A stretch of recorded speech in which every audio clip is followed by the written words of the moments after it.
قالوا اجئتنا لتلفتنا عما وجدنا عليه آباءنا وتكون لكم الكبرياء في الأرض وما نحن لكما بمؤمنين۔ وہ کہنے لگے کیا تم ہمارے پاس اس لیے آئے ہو کہ ہمیں اس راستے سے پھیر دو جس پر ہم نے اپنے باپ دادا کو پایا ہے، اور ملک میں تم دونوں کی بالادستی قائم ہو جائے، ہم تو تم دونوں کی بات ماننے والے نہیں۔ ظاہر ہے ان لوگوں نے اپنے دین اور مذہب کے بارے میں کوئی دلیل تو نہیں پیش کرنا تھا، اس لیے کہ ان کے پاس کوئی دلیل نہیں تھی۔ مشرکین کے پاس کوئی دلیل نہیں ہوا کرتی، اس لیے کہ شرک جو ہے ایک امر واقع نہیں ہے۔ دلیل کا کام ہوتا ہے واقع نمائی کرنا، اور کوئی بات واقع نمائی نہ کرے وہ دلیل نہیں، دھوکہ ہے۔ ان کے پاس واقع نہیں ہے، واقع نمائی کرنے والی چیز بھی یعنی دلیل بھی نہیں ہوتی۔ وہ ایک بات کو پیش کرتے ہیں جو واقع نمائی نہیں کرتے، یعنی دلیل نہیں ہے۔ وہ ہے آباء و اجداد کی عدی تقلید۔ وہ یہی کہتے رہے، تمام انبیاء سے بت پرستوں نے یہی کہا کہ ہمارے باپ دادا کے مذہب کو باطل کہتے ہو اور تو صحیح مذہب لے آئے۔ رسالت مآب سے بھی مکہ والوں نے یہی کہا تھا، ہمارے باپ دادا چاہے غلط پر۔ آج بھی دنیا کے گوش و کنار میں جب ہم کوئی بات کرتے ہیں جو ان کے رسم و رواج اور آباء و اجداد کے روایات کے خلاف ہو تو یہی منطق آج بھی سننے کو ملتی ہے۔ یہ کیا ہمارے باپ دادا غلطی پر تھے؟ نہیں ہو سکتا۔ یہ ایک سطحی نہایت سطحی اور غلط استدلال ہوا کرتا ہے۔ سب لوگوں نے اس کو استعمال کیا انبیاء کے دعوت کے مقابلے میں۔ فرعونیوں نے بھی، ان کے پاس کوئی دلیل تو نہیں تھی کہ سورج رب ہے، یہ فلاں رب ہے، یہ رب ہے۔ تو بہت سے ارباب ہوتے ہیں، ان کے رب ہونے کے اوپر سوائے اس کے کہ ہم برسوں سے ان کو رب مانتے چلے آئے ہیں، تم آج نئی بات لے کر آئے ہو، بس یہ ایک بات تھی۔ ایک یہ بات تھی کہ ہم تمہاری بات نہیں مان سکتے، ہم اپنی سابقہ روایات کو تمہاری بات سے ہم جو ہے وہ چھوڑیں گے، ممکن نہیں ہے۔ دوسری بات وہ یہ کہتے تھے وَتَكُونَ لَكُمَ الْكِبْرِيَاءُ فِي الْأَرْضِ، زمین پر اپنی بالادستی چاہتے ہو۔ چلیے یہاں ایک سوال ہے، متعدد جگہوں پر فرعون نے کہا کہ یہ موسیٰ ہم کو اپنی زمین سے نکالنا چاہتا ہے۔ حضرت موسیٰ نہیں کہتے تھے تم یہاں سے نکل جاؤ، حضرت موسیٰ نہیں کہتے میں تمہاری جگہ بادشاہ ہوں، بادشاہت مجھے دے دو، کرسی مجھے دے دو، نہیں کہتے تھے۔ حضرت موسیٰ کبریائی نہیں مانگتے تھے، بالادستی نہیں مانگتے تھے، سلطنت نہیں مانگتے تھے۔ کیسے کہہ دیا ان لوگوں نے؟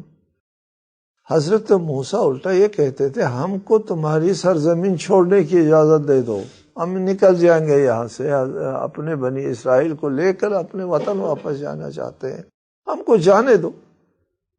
حضرت موسیٰ کا ایک مطالبہ تھا کہ میں اللہ کا نمائندہ ہوں، اللہ کی طرف سے آیا ہوں اور ایک معبود کی طرف دعوت دیتا ہوں، البتہ یہ ہے ایک معبود کی طرف دعوت دیتا ہوں، ایک رب کی پرستش کی طرف دعوت دیتا ہوں، اور مجھے اپنی قوم کو اپنے وطن کی طرف لے جانے دو۔ ایک صاحب اس کے سرزمین سے نکلنا چاہتا ہے، جواب میں وہ کہتے ہیں کہ یہ تو کرسی اور اقتدار پر قبضہ کرنا چاہتا ہے، یہ آپس میں باتیں جڑتی نہیں، یہ تو یہاں سے جانا چاہتا ہے، تو کہتے ہو سلطنت پر، کرسی اور تخت کے اوپر قبضہ کرنا چاہتا ہے۔ وَتَكُونَ لَكُمَ الْكِبْرِيَاءُ فِي الْأَرْضِ، یہ دو باتیں گھر جوڑتے ہیں۔ ابھی میں نے بتایا یہ اس لیے ہے کہ حضرت موسیٰ کی دعوت میں فرعون کے تخت و تاج کے خلاف ایک چیلنج تھا۔ فرعون کا تخت و تاج جو ہے وہ شرک پر مبنی، کہ وہ اپنے مشرکانہ نظریات کے تحت وہ اپنے اقتدار کے رب کا نمائندہ کہتا ہے، تبھی تو وہ تخت و تاج کا مالک ہے۔ حضرت موسیٰ فرماتے ہیں کہ میں رب العالمین اس کل کائنات کا رب کا نمائندہ ہوں۔ تو اس سے اس نے صاف لفظوں میں یہ سمجھا، اچھا اس کا مطلب یہ ہے کہ کل کائنات کا ایک ہی رب ہوتا ہے، اس کا یہ نمائندہ ہے، تو تخت و تاج کا مالک تو یہ ہوا، پھر یہ تو مجھ سے تخت و تاج لینا چاہتا ہے۔ فرعونی سیاست چونکہ ان کی مذہبی تصورات سے جدا نہیں تھی، اس وجہ سے حضرت موسیٰ کی دعوت جو ہے وہ ان کی تخت و تاج سے جدا نہیں سمجھا۔ اس نے یہ کہتا ہے کہ مجھے یہاں کی سلطنت دے دو، میں یہاں اللہ تعالیٰ کے یعنی رب العالمین کا میں نمائندہ ہوں، لہٰذا کل سرزمین کا بادشاہ میں ہوں، کہتا ہے۔ تو میں تو اللہ کی نمائندگی یعنی اپنے معبود کی نمائندگی کی بنیاد پر بادشاہت کر رہا ہوں، یہ اپنے آپ کو اللہ کا نمائندہ، وہ بھی رب العالمین ایک رب کا نمائندہ کہتا ہے، یہ تو سب کا یہی بادشاہ بن گیا۔ اس لیے ان لوگوں نے اپنی منطق کے مطابق یہ سمجھا کہ یہ موسیٰ جو ہے وہ تخت و تاج چاہتا ہے۔ وَتَكُونَ لَكُمَ الْكِبْرِيَاءُ فِي الْأَرْضِ وَمَا نَحْنُ لَكُمَا بِمُؤْمِنِينَ۔ اس لیے تخت و تاج چھوڑ کے کوئی ایمان نہیں لاتا، یہ ہونے والی بات نہیں ہے کہ ہم اپنی کرسی چھوڑے، اقتدار چھوڑے، سلطنت چھوڑے، اور وہ بھی ایک بنی اسرائیل کے اس فرد کے لیے جو ہمارا نمک کھاتا رہا ہے، اس کے لیے ہم اپنا تخت و تاج چھوڑ کر کے تم کو تخت پر بٹھائے، یہ ہونے والی بات نہیں ہے۔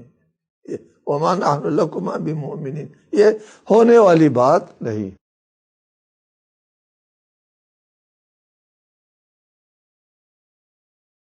جب فرعون نے کہا کہ موسیٰ نے جو کچھ پیش کیا ہے وہ اس کے اللہ کی طرف سے نہیں ہے، خود بندوں کی طرف سے جو کچھ روز ہوا کرتا ہے وہ ہے، یعنی جادو ہے۔ اس پر دوسرے لوگ بھی تو عمل کرتے ہیں، ہمارے ملک میں جادوگروں کی کوئی کمی نہیں ہے، ان میں سے ایک یہ صاحب آ گئے جادو اپنا لے کر۔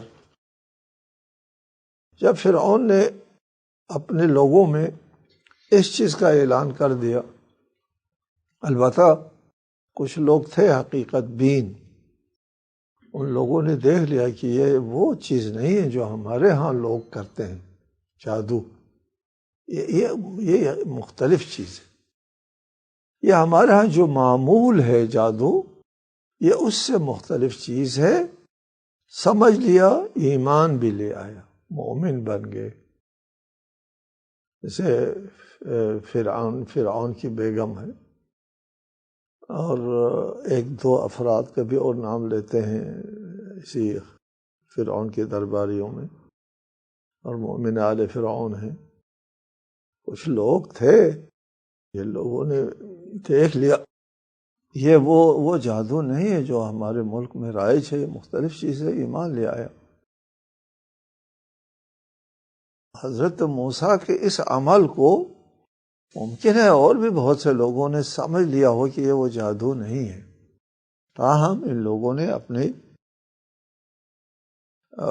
پروپیگنڈا مشینری کو فعال کر دیا اور لوگوں کے اذہان کو اس طرف متوجہ ہونے سے روکنے کے لیے کہا کہ یہ جادو ہے، ہم بھی جادو کا مظاہرہ کر سکتے ہیں، ہم بھی کوئی تم سے کم نہیں۔ وقال فرعون ائتونی بکل ساحر علیم، فرعون نے اعلان کیا کہ ہر جادوگر جو میرے پاس لے آؤ، ماہر، ساحر علیم۔ میرا ایک موقف ہے، قالوا یا ایھا الساحر ادع لنا، آیت کی ذیل میں یہ موقف بنا ہے کہ ان لوگوں نے مفسرین پریشان ہو گئے کہ ایک طرف جادوگر کہتے ہیں، دوسری طرف اللہ سے دعا کرو کہتے ہیں، یہ کیسے؟ وہ معجزہ اور جادو میں فرق کو نہیں سمجھتے تھے. وہ معجزہ اور چیز ہوتی ہے، جادو اور چیز ہوتا ہے. ان کو معلوم نہیں ہے، معلوم نہیں تھا. وہ معجزے کو بھی جادو اور جادو کو بھی معجزہ. صرف بات یہ تھی کہ جادوگر نبی نہیں ہوتا. یہ موسیٰ جادوگر ہے، جادوگر ہمارے ہاں بھی بہت ہے. یہ لوگ بھی تو جادو وادو کرتے، یہ بڑا جادوگر صحیح ہے تو جادوگر. لہٰذا وہ جادوگر کو بری چیز نہیں سمجھتے تھے، بلکہ جادوگر کو وہ عالم سمجھتے تھے. جادوگر ان کے معاشرے میں ایک اچھے طبقے کے لوگ تھے. ان کے معابد کے سربراہان ہوا کرتے تھے جادوگر، صاحب منصب ہوا کرتے تھے جادوگر. جادوگر ان کے ہاں کوئی برا منصب نہیں تھا. ساحر علیم، یہ وہ عالم تھے، علیم یعنی بہت دانشمند. ساحر علیم کو بلاؤ، ہر ساحر اور ہر علیم کو بلاؤ، دانشمند کو بلاؤ.